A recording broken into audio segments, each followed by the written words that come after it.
¿Alguna vez has sentido que eres un extraño en tu propia mesa?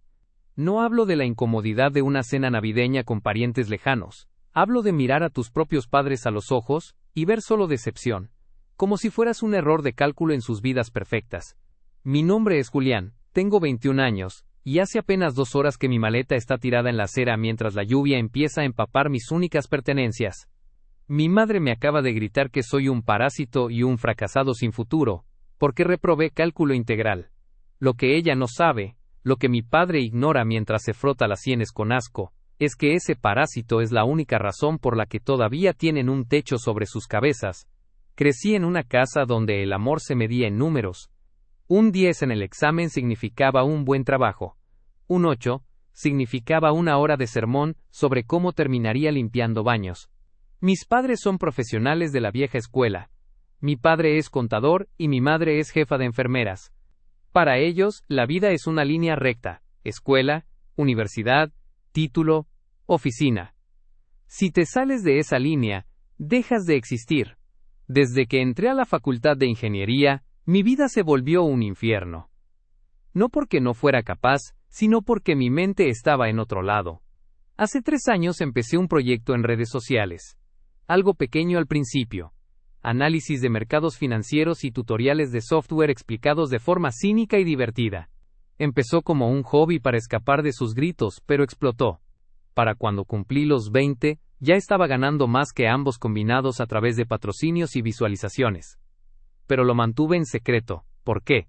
Porque conocía a mis padres. Si se enteraban dirían que jugar en Internet no es un trabajo.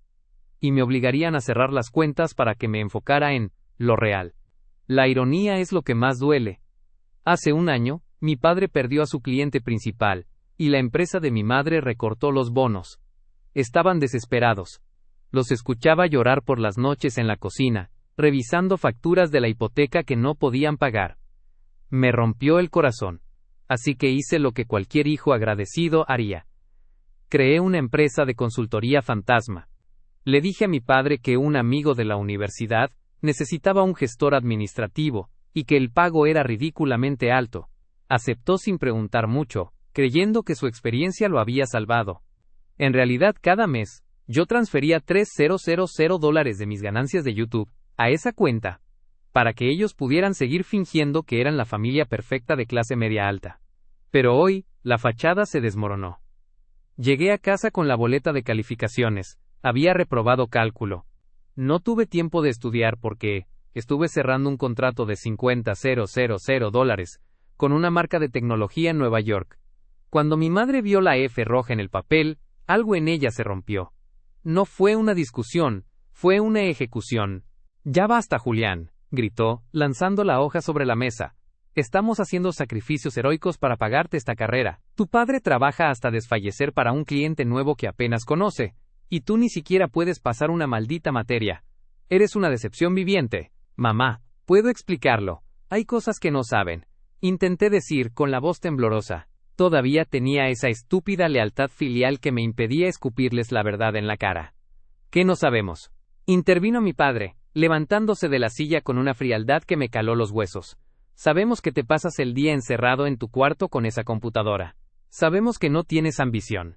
Estamos hartos de mantener a un hombre hecho y derecho que no aporta nada más que vergüenza. Papá, yo aporto mucho más de lo que creen». «Cállate», bramó mi madre. «Si no puedes cumplir con lo único que te pedimos, que es estudiar, entonces no tienes lugar en esta casa. No vamos a seguir desperdiciando el dinero que tanto nos cuesta ganar en alguien que no lo valora. Tienes 1 hora para empacar. Te vas».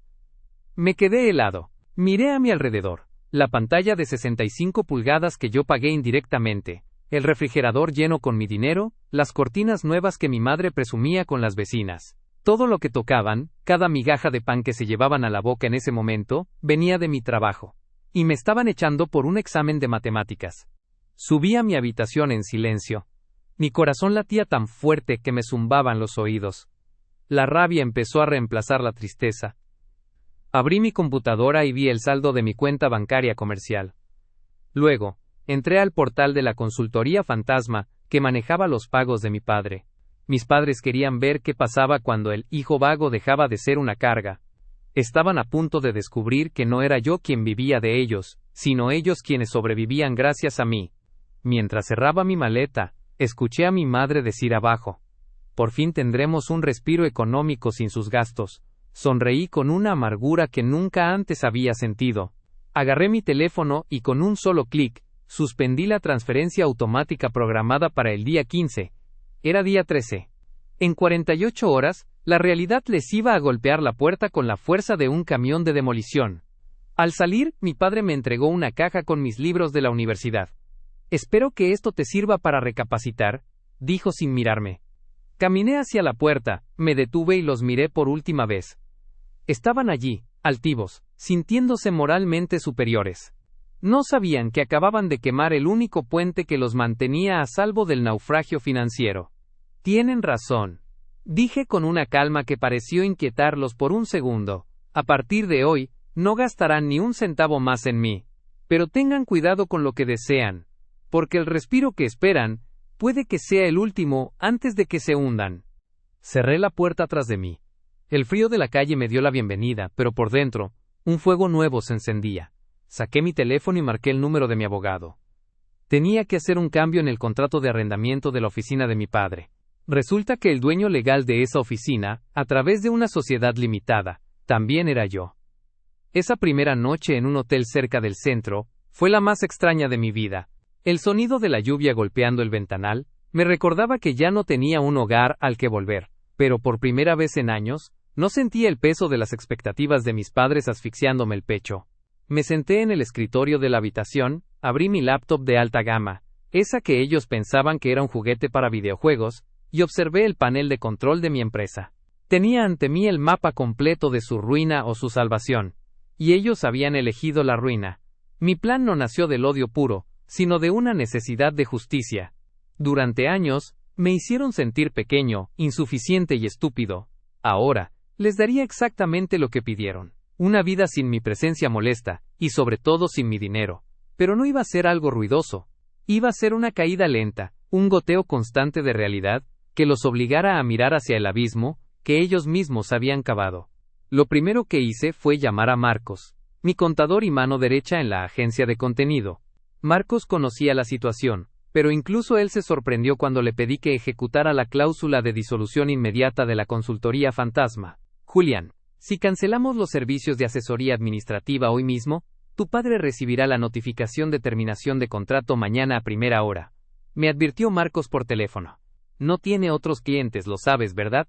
Depende al 100% de esos honorarios. Lo sé, Marcos, respondí, mirando mi reflejo en el cristal oscuro de la ventana. Él dice que soy un vago que no aporta nada. Es hora de que experimente la libertad de no tener a un vago manteniéndolo en secreto. Cancela todo. Y notifica al dueño del edificio que el contrato de su barriendo de su oficina no se renovará el próximo mes. ¿Entendido? ¿Y qué hay de la cuenta de gastos de tu madre?, preguntó. Ahí es donde el plan se volvía personal. Mi madre tenía una tarjeta de crédito adicional, vinculada a una cuenta que yo fondeaba mensualmente bajo el concepto de fondo de emergencia familiar. Ella creía que era un beneficio de la póliza de seguro de mi padre. En realidad, era mi dinero pagando sus cenas con amigas, sus cremas caras y la membresía del club social donde se dedicaba a presumir de su vida perfecta, mientras me humillaba a mí. Déjala activa solo 48 horas más, le dije con una sonrisa fría. Quiero que sienta el golpe en el momento exacto en que intente comprar algo para celebrar que por fin se libró de mí. El día siguiente fue un ejercicio de paciencia. Me dediqué a grabar contenido. Irónicamente, grabé un video sobre cómo gestionar el riesgo cuando tus socios te traicionan. Mis seguidores no tenían idea de que estaba hablando de mis propios padres, pero la rabia contenida le dio al video una intensidad que hizo que los números de visualizaciones se dispararan en cuestión de minutos. El dinero seguía entrando, mientras en la casa de mis padres el flujo estaba a punto de secarse. A las 11 de la mañana del segundo día, recibí el primer mensaje de mi padre. Fue un mensaje de texto, seco y autoritario, como siempre. Julián, supongo que ya te habrás dado cuenta de lo duro que es el mundo real.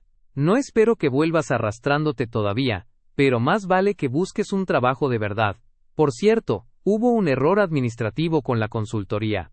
Si tienes contacto con ese amigo tuyo de la universidad, dile que me llame. Necesito aclarar por qué no han depositado los honorarios de este mes.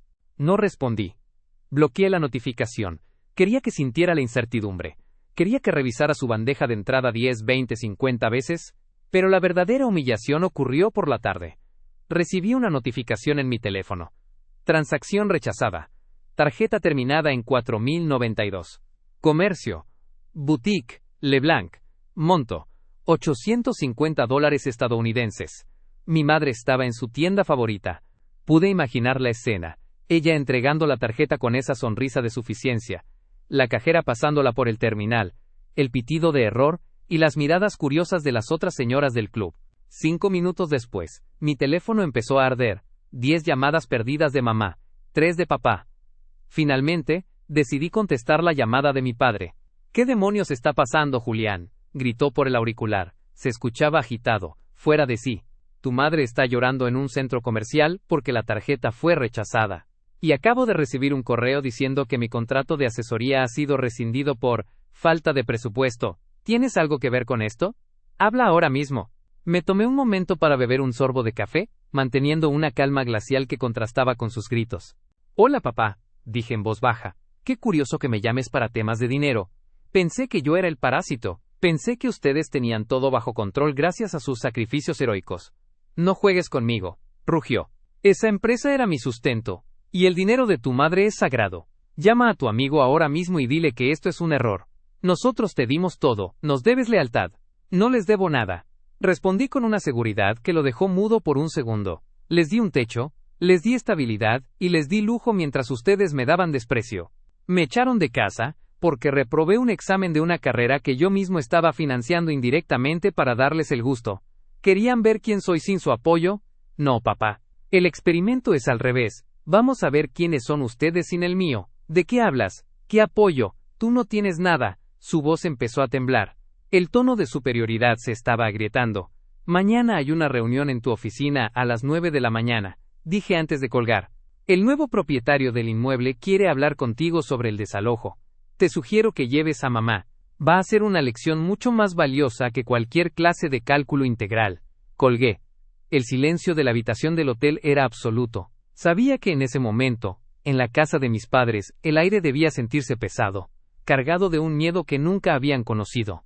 Estaban a punto de descubrir que el hijo al que despreciaron no solo era el motor de su economía, sino el dueño de sus fracasos. El plan estaba en marcha. La trampa estaba puesta. Y ellos habían entrado caminando con la cabeza en alto, sin saber que el suelo estaba a punto de desaparecer bajo sus pies. El aire en el vestíbulo del edificio de oficinas se sentía denso, casi eléctrico. Eran las 8:55 de la mañana. Me encontraba sentado en un sillón de cuero, oculto tras un ejemplar de un diario financiero, observando la puerta de cristal. Puntuales como dictaba su rigurosa y ahora agónica disciplina, aparecieron ellos. Mi padre vestía su mejor traje gris, aunque le quedaba un poco más holgado de lo que recordaba. El estrés de las últimas 48 horas le había robado el apetito. Mi madre caminaba a su lado, ocultando sus ojos tras unas gafas de sol de diseñador, pero su postura rígida delataba que había estado llorando hasta el amanecer. Se veían patéticos. Parecían dos personas aferradas a un barco que ya estaba a 3 metros bajo el agua. Entraron en la sala de juntas de la administración del edificio, donde mi abogado, el licenciado Estrada, ya los esperaba. Yo me quedé afuera unos minutos más, saboreando la agonía de la incertidumbre que los consumía. Sabía exactamente lo que estaba pasando por sus mentes. Creían que esto era un malentendido burocrático, una crisis temporal que su experiencia y respetabilidad podrían solucionar. Entré a la sala sin llamar. El silencio que siguió a mi entrada fue absoluto. Mi madre se bajó las gafas, revelando unos ojos inyectados en sangre. ¿Qué haces aquí, Julián?, preguntó mi padre, tratando de recuperar su tono de autoridad, aunque su voz se quebró al final. Esta es una reunión de negocios. Vete a buscar un albergue o lo que sea que los vagos como tú hagan. Siéntate, papá, dije, señalando la silla frente al abogado con un gesto de calma casi insultante. Te conviene escuchar. El licenciado Estrada carraspeó y puso una carpeta sobre la mesa. Señores, como saben, la empresa Creative Capital Holdings ha adquirido la totalidad de este complejo de oficinas. El contrato de subarriendo que usted, señor, mantenía con la administración anterior ha sido revisado, y, debido a la falta de pago de los honorarios de mantenimiento del último mes, se ha procedido a la rescisión inmediata. Eso es imposible, gritó mi madre golpeando la mesa. Ese pago se hace automático desde la cuenta de consultoría. Es un error de su sistema. No hay ningún error, señora, respondió Estrada con una frialdad profesional. La cuenta de consultoría fue cerrada por su titular, y el titular no es su esposo. Mi padre palideció, sus manos empezaron a temblar sobre la mesa. Julián, ¿qué has hecho?, susurró, mirándome con una mezcla de horror y realización. Aquí es donde puse la trampa. Me incliné hacia adelante, fingiendo una pizca de compasión, la carnada perfecta para los orgullosos. Mira, papá, sé que las cosas se salieron de control. Cometí errores en la universidad, sí, pero no soy el monstruo que creen. He estado hablando con los nuevos dueños, mentí, refiriéndome a mí mismo en tercera persona. Están dispuestos a darles una oportunidad. Pueden conservar la oficina y el flujo de efectivos si firman este acuerdo de reestructuración de deuda. Saqué un documento legal de 3 páginas. Era un contrato de dación en pago y reconocimiento de deuda. En términos simples, el documento decía que, a cambio de cubrir sus deudas actuales y garantizarles una renta mensual mínima, ellos ponían la casa familiar como garantía colateral a favor de mi empresa holding. Pero lo más importante era la letra pequeña, la cláusula de administración externa de activos. Si firmaban, ellos perdían el control legal de sus finanzas y propiedades, cediéndomelo a mí bajo una figura de fideicomiso ciego. Es un salvavidas, papá, añadí, bajando la voz para sonar más convincente. Solo firmen y la tarjeta de mamá volverá a funcionar esta tarde. La oficina seguirá siendo tuya. Solo necesitan este respaldo para que la empresa holding vea que son solventes. Mi madre miró a mi padre. Vi la codicia y el miedo peleando en sus rostros. No querían perder su estatus. No querían que las vecinas supieran que estaban en la quiebra. Querían recuperar la vida que yo les había comprado sin que ellos lo supieran. ¿Y tú qué ganas con esto?, preguntó mi padre sospechando por un segundo. Gano que dejen de gritarme, respondí con una sonrisa triste. Gano recuperar a mis padres, aunque sea comprando su afecto, como ustedes intentaron hacer con mis notas. Esa frase fue el anzuelo definitivo. Apelé a su propia lógica retorcida. Creyeron que, una vez más, me tenían bajo su control, que me habían manipulado para que yo solucionara el problema con mis supuestos contactos. Mi padre tomó la pluma. Sus ojos brillaron con esa arrogancia que tanto detestaba. ¿Ves, Julián? Al final, para lo único que sirves es para pedir favores a gente que sí tiene éxito. Me alegra que hayas entendido que sin nosotros no eres nada. Con un trazo rápido y firme, firmó el documento. Mi madre lo siguió de inmediato, estampando su firma con una elegancia que escondía su desesperación. No leyeron la última página. No revisaron quién era el beneficiario final de Creative Capital Holdings. Estaban tan ocupados sintiéndose ganadores otra vez, que no se dieron cuenta de que acababan de entregarme las llaves de su existencia. Gracias, dije, recogiendo los papeles y entregándoselos a Estrada. Ahora, si me disculpan, tengo una reunión con mis socios. ¿Socios?, se burló mi madre. Seguro te refieres a otros niños que juegan con la computadora. Ve, hijo, ve a jugar. Nosotros nos encargaremos de reconstruir lo que casi arruinas con tu negligencia. Me levanté y caminé hacia la puerta. Al llegar al umbral, me detuve y los miré. Estaban sonriendo, planeando seguramente cómo volverían a humillarme en cuanto se sintieran seguros de nuevo. No sabían que el documento que acababan de firmar se activaba en el momento en que saliera de esa habitación. Papá, dije sin darme la vuelta. El examen de cálculo que reprobé era sobre límites. Es una pena que nunca aprendieras dónde estaban los tuyos. Cerré la puerta. En mi teléfono, recibí un mensaje de Marcos. Firmas recibidas y validadas. La casa, la oficina y las cuentas ahora están bajo tu control total, Julián. ¿Procedemos con la fase de revelación? Sí, susurré para mí mismo mientras caminaba por el pasillo. Es hora de que sepan quién es el verdadero dueño de la casa. Pasaron exactamente 24 horas desde que firmaron los documentos. Durante ese tiempo, dejé que se cocinaran en su propia arrogancia. Según Marcos, mi padre había llamado a la oficina de administración 3 veces para dar órdenes sobre cómo quería que pintaran su cubículo, creyéndose de nuevo el rey del castillo. Mi madre, por su parte, ya había pasado su tarjeta en un restaurante de lujo para celebrar que el orden natural de las cosas había vuelto. No tenían ni idea de que estaban gastando el dinero de la ejecución de su propia sentencia.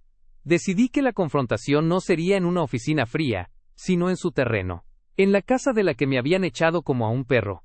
Llegué a las 6 de la tarde, no toqué el timbre, usé mi llave. Al entrar, el olor a café y el sonido de la televisión me dieron una náusea instantánea. Ahí estaban, sentados en la sala, rodeados de la comodidad que yo seguía financiando. Cuando me vieron entrar, mi padre dejó el periódico, y me miró con una mezcla de fastidio y superioridad. ¿Qué haces aquí, Julián? Te dijimos que podías venir a recoger el resto de tus porquerías el fin de semana. ¿No te dimos permiso para entrar como si todavía vivieras aquí? De hecho, dije, dejando mi maletín sobre la mesa de centro, justo encima de sus estados de cuenta. Ya no necesito permiso. Mi madre bajó las escaleras con una sonrisa de suficiencia, sosteniendo una copa de vino. Ay, Julián, siempre tan dramático. Deberías estar agradecido de que papá aceptó ese trato de tus amigos. Gracias a que él firmó, las cosas están volviendo a la normalidad. Por cierto, espero que hayas buscado dónde dormir, porque en esta casa no entras hasta que traigas un título universitario. Me senté en el sofá individual, el que mi padre siempre llamaba el trono del proveedor. Crucé las piernas y saqué una carpeta negra. Mamá, papá, quiero presentarles formalmente al dueño de Creative Capital Holdings, el amigo de la universidad, que según ustedes, salvó sus finanzas.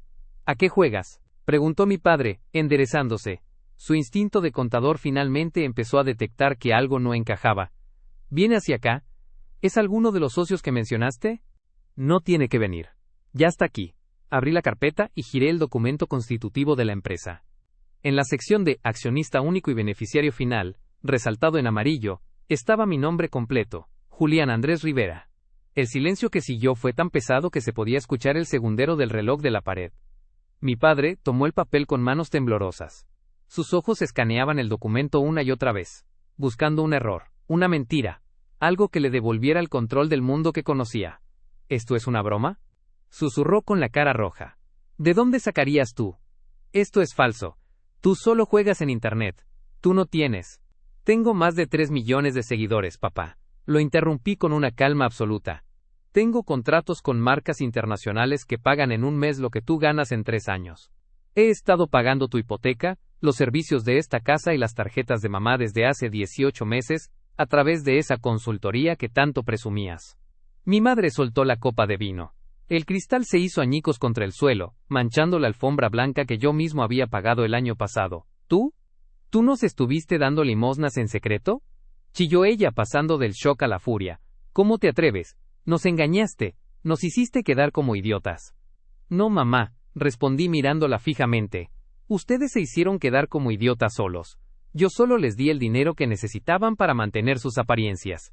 Lo que me duele es que, incluso teniendo todo cubierto por mí, no pudieron evitar tratarme como basura por una nota en una materia que ni siquiera me servirá para lo que hago. Me echaron de casa sin preguntar, sin dudar. Me llamaron parásito mientras se comían mi dinero. Mi padre se levantó, arrugando el papel en su puño. No me importa quién seas en Internet. Esta es MI Casa. Yo la compré. Sal de aquí ahora mismo, o llamo a la policía. Me levanté lentamente, y le entregué el segundo documento, el que firmaron ayer en la oficina. Léelo bien, contador, le dije con frialdad. Ayer firmaron una dación en pago. Debido a las deudas acumuladas con mi empresa y al contrato de administración que aceptaron, la propiedad de este inmueble pasó legalmente a Creative Capital Holdings a las 9 de la mañana de hoy. En términos que entiendas, esta ya no es tu casa. Es mi oficina corporativa. Mi padre se dejó caer en la silla, sin aire. Sus ojos estaban desorbitados. No, tú no nos harías esto. Somos tus padres, Julián. ¿Mis padres? Me reí sin ganas. Mis padres son los que me echaron a la lluvia hace 2 días por reprobar cálculo. El dueño de esta casa es un empresario que acaba de adquirir una propiedad en mal estado con 2 inquilinos morosos y tóxicos. Mi madre empezó a hiperventilar, intentando acercarse a mí con una mano extendida, buscando el perdón que no se había ganado. Julián, mi amor, estábamos estresados. No quisimos decir esas cosas. Solo queríamos lo mejor para ti. Lo mejor para ustedes, la corregí.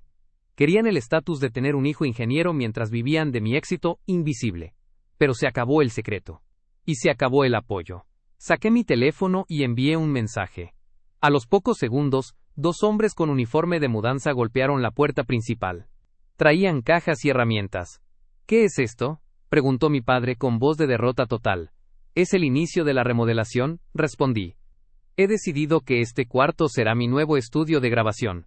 Y como ustedes me dijeron que no hay lugar para gente que no aporta nada, tienen exactamente el mismo tiempo que me dieron a mí para empacar. 1 hora. El caos estalló.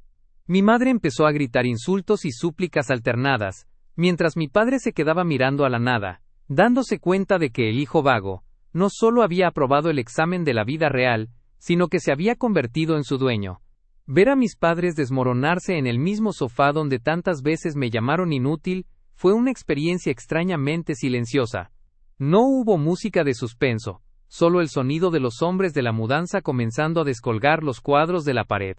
Mi madre lloraba, pero no era ese llanto de corazón roto que uno espera de una madre, era un llanto de rabia, de ego herido, el llanto de alguien que se da cuenta de que el mundo ya no gira a su alrededor.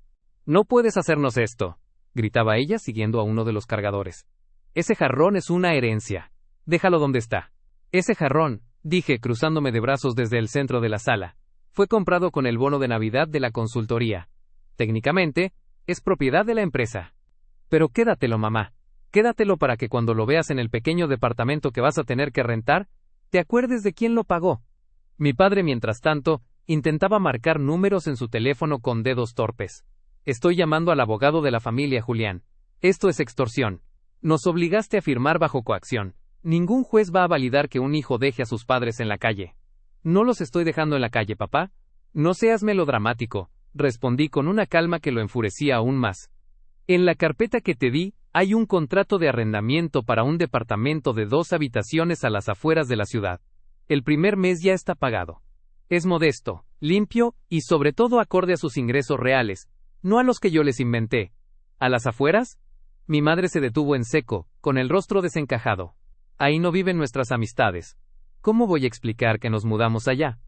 Ese es el problema de vivir de apariencias, mamá. Tarde o temprano, la realidad te alcanza, le dije, mirándola a los ojos sin parpadear. En ese momento, el licenciado Estrada entró por la puerta principal con un oficial de justicia y un cerrajero. La cara de mi padre cambió de gris a un blanco espectral. Ver al oficial de justicia con la orden de toma de posesión fue el clavo final en el ataúd de su arrogancia. El licenciado Estrada, con esa eficiencia robótica que tanto me gustaba, se dirigió a ellos.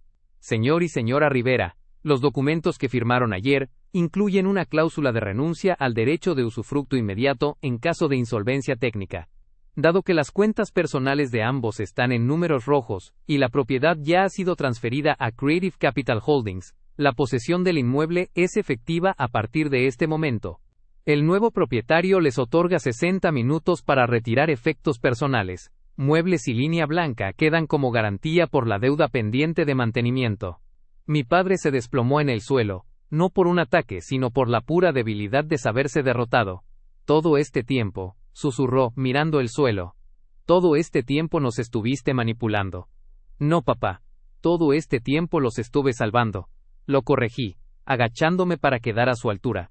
Pero el problema es que ustedes muerden la mano del que los alimenta si esa mano no tiene un título universitario pegado en la palma. Me echaron por reprobar un examen. ¿Sabes cuántas veces reprobaste tú este año? Reprobaste cada vez que te burlaste de mi trabajo. Reprobaste cada vez que le dijiste a mamá que yo era una carga. Reprobaste cuando me cerraste la puerta bajo la lluvia. Me levanté y miré al cerrajero. Cambié todas las cerraduras, la principal, la trasera y la del garaje. También quiero que se instalen las cámaras de seguridad en el estudio hoy mismo. Julián, por favor. Mi madre se arrojó a mis pies, agarrando mi pantalón. No nos hagas pasar esta vergüenza. ¿Qué van a decir los vecinos? Mira, ahí está la señora García mirando por la ventana. Diles que es una broma. Mañana mismo te inscribimos en la mejor universidad privada. No tienes que estudiar ingeniería si no quieres. La miré con una mezcla de lástima y asco. Seguía intentando negociar con lo único que conocía, el control y las apariencias. Ya no me voy a inscribir en nada por obligación, mamá. Yo ya tengo una carrera, y lo que digan los vecinos. Bueno, podrías decirles la verdad, que tu hijo vago resultó ser el dueño de tu vida, y que por tu propia soberbia, te quedaste sin mansión, Los hombres de la mudanza empezaron a sacar las cajas con su ropa. Fue un espectáculo patético. Mis padres, las dos personas que se creían los pilares de la rectitud y el éxito, saliendo de su casa con bolsas de plástico y maletas mal cerradas, mientras los vecinos murmuraban en la acera. Cuando mi padre pasó por mi lado para salir, se detuvo un segundo. Ya no tenía esa chispa de fuego en los ojos. Se veía viejo. Cansado. ¿Realmente nos odias tanto? Me preguntó en un hilo de voz. No los odio, papá, respondí sinceramente. Pero el respeto no se hereda por ser padres, se gana. Y ustedes perdieron el mío hace mucho tiempo. Hoy solo estoy cobrando la factura. Vio cómo el cerrajero metía la nueva llave en la puerta. Escuchó el clic metálico que marcaba el fin de su era. Sin decir una palabra más, caminó hacia el auto viejo que era lo único que legalmente les quedaba a su nombre. Entré a la casa y cerré la puerta. Por primera vez en mi vida, el silencio en ese lugar no era tenso. Era un silencio de victoria. Me senté en el suelo de la sala vacía, saqué mi teléfono y abrí la aplicación de mi banco. El saldo seguía subiendo. El mundo seguía girando. Pero ahora, yo era el que dictaba las reglas. Ha pasado un año desde la tarde en que cambié las cerraduras de esa casa. A veces, cuando estoy grabando un podcast o editando un video en lo que antes era mi habitación, ahora convertida en un estudio acústico de última generación con luces de neón y 3 pantallas, me detengo un segundo y miro hacia la ventana. La lluvia sigue cayendo a veces, igual que aquella noche en que me echaron, pero ahora el sonido del agua contra el cristal me da paz. Es el sonido de la libertad. Mucha gente me pregunta en los comentarios, ¿cómo pudiste hacerle eso a tus padres? Y la respuesta es simple. No les hice nada que ellos no hubieran buscado. Yo no creé su quiebra económica. Yo solo dejé de ocultarla. Yo no destruí nuestra relación. Ellos la dinamitaron el día que decidieron que su amor por mí estaba condicionado a una boleta de calificaciones.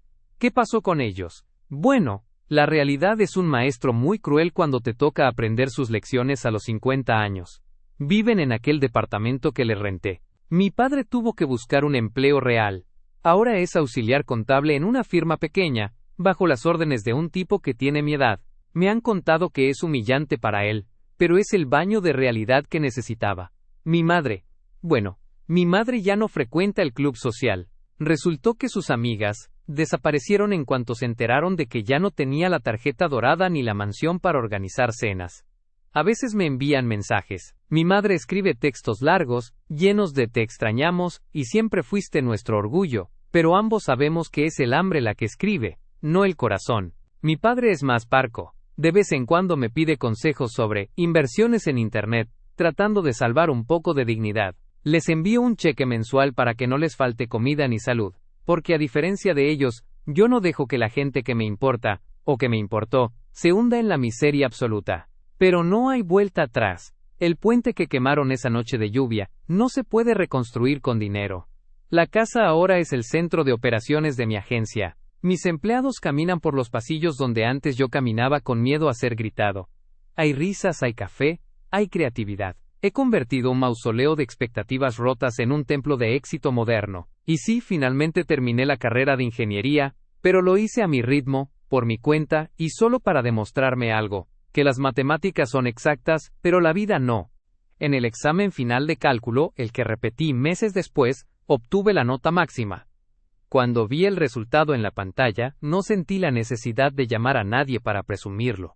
No necesitaba la validación de un padre que nunca me vio de verdad, ni de una madre que solo amaba mi potencial estatus. Me bastó con saber que ese número no me definía. Lo que me define es la calma con la que manejo mi vida ahora. Lo que me define es haber tenido la valentía de retirar el apoyo a quienes me usaban como un mueble más de su casa. La justicia kármica no siempre llega con un rayo del cielo. A veces, llega en forma de una transferencia bancaria que deja de caer, o de una puerta que se cierra, para que otra mucho más grande se abra. Si estás escuchando esto, y te sientes atrapado en una familia que te menosprecia, que te mide por tus errores y no por tu esfuerzo, déjame decirte algo. El éxito es la mejor venganza. No grites, no pelees, no intentes convencerlos de tu valor. Construye tu imperio en silencio, paga tus propias facturas, y cuando llegue el momento de que ellos necesiten de ti, recuerda que el respeto es una calle de doble sentido. Mis padres querían un hijo que fuera alguien, en la vida. Irónicamente, tuvieron que perderme para darse cuenta de que ese alguien, ya estaba ahí, sentado a su mesa, pagando sus deudas y aguantando sus insultos. Hoy, miro mi placa de YouTube colgada en la pared de la sala principal, justo donde antes estaba el cuadro favorito de mi madre. La placa brilla bajo las luces LED. Me recuerda que reprobé un examen, sí, pero gané mi vida, y al final del día ese es el único título que realmente importa. Me llamo Julián, y esta fue la historia de cómo perdí a mi familia, pero encontré mi valor. Gracias por escuchar.